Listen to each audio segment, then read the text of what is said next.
ఆహారం, వ్యాయామం, నిద్ర గురించి అందరూ మాట్లాడుతుంటారు. కానీ ఒక ముఖ్యమైన విషయం అస్సలు పట్టించుకోరు. ఈ మోషన్, మలం మన శరీరంలో ఎంతసేపు ఉండి బయటకు వస్తుంది. వినడానికి కొంచెం విచిత్రంగా అనిపించినా ఈ ఒక్క విషయమే దీర్ఘకాలిక గట్ ఆరోగ్యం అంటే పేగుల ఆరోగ్యాన్ని ఎక్కువగా ప్రభావితం చేస్తుందని కొత్త పరిశోధనలు చెప్తున్నాయి. దీని గురించి మనం తెలుసుకుందాం.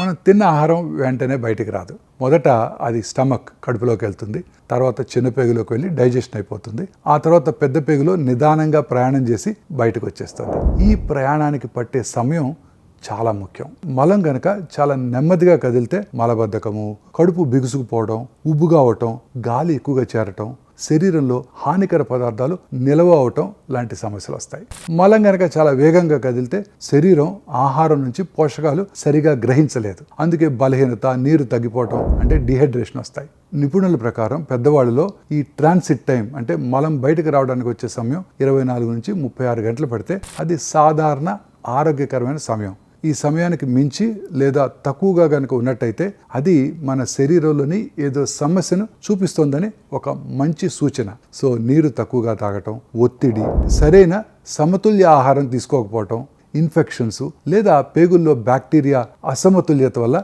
ఇలా జరగవచ్చు. ఈ టైమింగ్ని సరిచేయడం పెద్ద కష్టం కాదు. పీచు పదార్థం ఎక్కువగా ఉన్న ఆహారం తీసుకోవాలి. రోజు మొత్తం తగినంత నీరు తాగాలి. రోజు కొంచెం కదులుతూనే ఉండాలి. శరీరం ఇచ్చే సంకేతాలు గమనిస్తూ ఉండాలి. మలం యొక్క టైమింగ్ అనేది మొత్తం ఆరోగ్యానికి అద్దం లాంటిది. అందుకే దాన్ని పట్టించుకోవాలి.